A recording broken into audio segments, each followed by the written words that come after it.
ሰላም ውድ ቤተሰቦቼ እንደምን አላችሁ? እኔ እግዚአብሔር ይመስገን በጣም ሰላም ነኝ።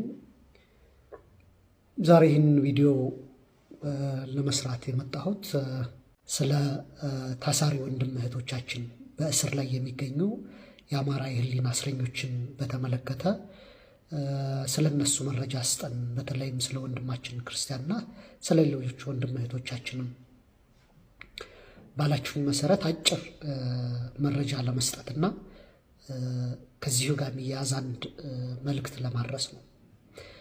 እንደምታውቁት ባለፉት 5 ዓመታት አክቹዋሊ ከ6 ዓመታት በላይ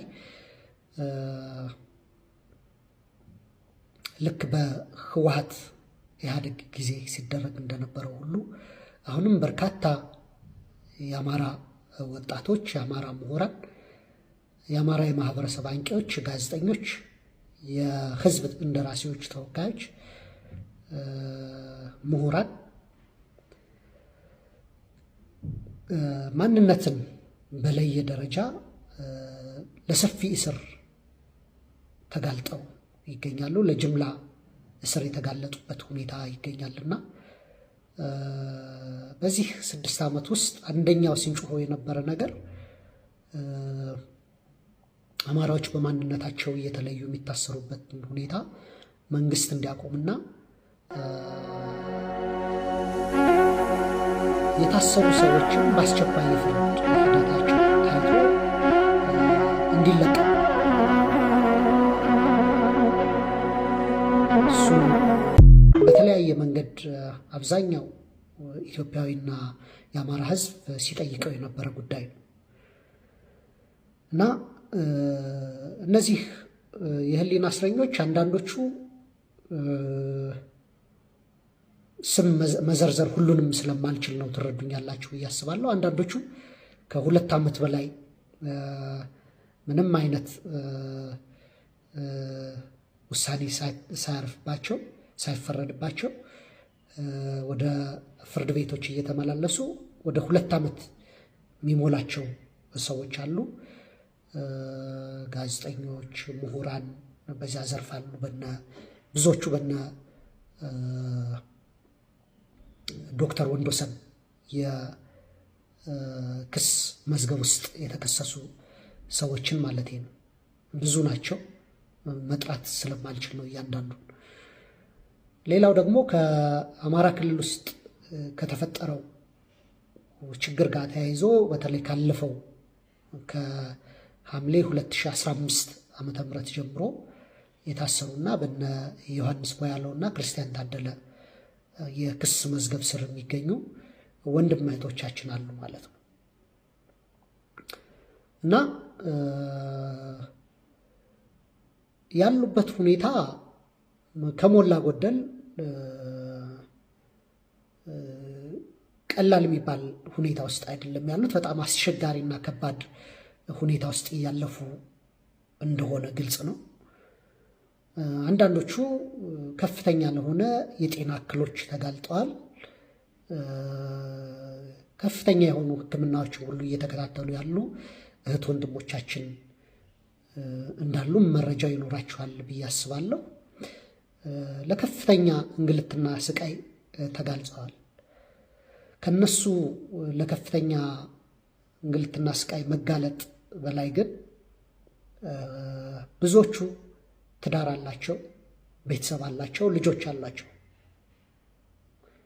የብዙዎቹ የታሰሩ ወንድም እህቶቻችን ገቢያቸው ተቋርጧል እና እንግዲህ ቤተሰቦቻቸው ማንም የሚረዳቸው ሰው የለም ማለት ነው እኛ ካልደገፍናቸው። ስለዚህ ብዙዎቹ እነዚህ ወንድሞቻችን የታሰሩት ወንጀል ሰርተው ነው ብዬ አላምንም። የታሰሩት በሚያራምዱት የፖለቲካ አቋምና ለአማራ ህዝብ በሚያደርጉት እንቅስቃሴ፣ ለአማራ ህዝብ መብት መከበር በሚያደርጉት ትግል በዛ ባላቸው ተሳትፎ ነው ብዬ አምናለሁ። ወንጀል ቢኖርባቸው ኖሮ እስካሁን ከሶ ለማስቀጣት 1 ዓመት ከበቂ በላይ ነው። 2 ዓመት ከበቂ በላይ ነው። ነገር ግን እየተደረገ ያለው ምንድን ነው? ረዥም ጊዜ በስር እንዲቆዩ በማድረግ እነሱን ማንገላታት፣ እነሱን ማሰቃየት እና ቤተሰቦቻቸውን ችግር ውስጥ እንዲወድቁ ማድረግ ነው። ስለዚህ እንዲው ይህን ያሉበትን ሁኔታ ከገለጹላችሁ በተጨማሪ ቤተሰቦቻቸውን ምን ያክል ሰዎች አግዘናል የሚል ጥያቄ መጠየቅ እፈልጋለሁ። የብዙዎቹ ቤተሰቦች ከፍተኛ ችግር ውስጥ እንዳሉ ተረድቻለሁ።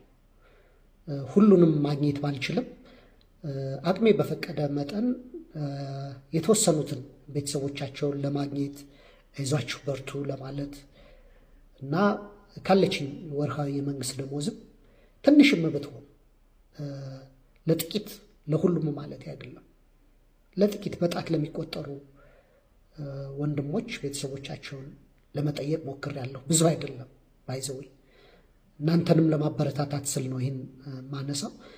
2,000 ብርም 3,000 ብርም ለነዚህ ቤተሰቦች ማገዝ ቀላል አይደለም እና እሱን ትንሽም ቢሆን ለተወሰኑት በግሌ ለማድረግ ሞክሬያለሁ።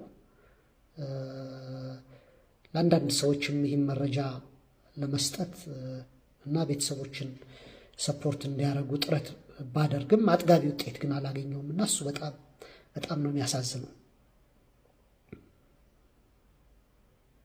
እነዚህ ቤተሰቦች እያንዳንዱ አማራ እንዲሁም ቀና የሆናችሁ ኢትዮጵያውያን ወንድም እህቶቻችን እንድታግዟቸው በዚህ አጋጣሚ ጥሪ ማቅረብ እፈልጋለሁ። በተለይ የአማራን ሕዝብ ቻሌንጅ ማድረግ እፈልጋለሁ። እነዚህ ወንድሞች ዋጋ እየከፈሉ ያለው፣ እየታሰሩ ያለው፣ እየተንገላቱ ያለው ቤተሰቦቻቸው ችግር ውስጥ እንዲወድቁ የሆኑት ለአማራ ሕዝብ በመታገላቸው ነው እንጂ የተለየ ወንጀል ሰርተው እንዳልሆነ ግልጽ ነው። ስለዚህ ቤተሰቦቻቸውን እንድናግዝ አቅማችን ብዙ ላይሆን ይችላል። አሁን ኑሮ ለሁሉም ሰው ከባድ እንደሆነ ይገባኛል። ግን ደግሞ ካለችን ነገር ትንሽም ብትሆን ሰፖርት እንድናደርጋቸው እያንዳንዱን አማራ ቻሌንጅ ማድረግ እፈልጋለሁ። በዚህ አጋጣሚ ቤተሰቦችን በግል አግኝታችሁ ሰፖርት እንድታደርጉ አበረታታለሁ። የኮንታክት አድራሻቸውን የምትፈልጉ ካላችሁ በውስጥ መስመር ብትጠይቁኝ ማገዝ የምትፈልጓቸውን ሰዎች ላገናኛችሁ እችላለሁ።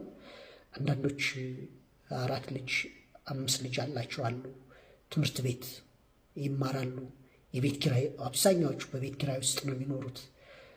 ሌሎች የአስቤዛ ወጪዎች አሉና ቤተሰቦቻቸው ከፍተኛ ዋጋ እየከፈሉ እንደሆነ እሱን በዚህ አጋጣሚ ለመግለጽ ነው።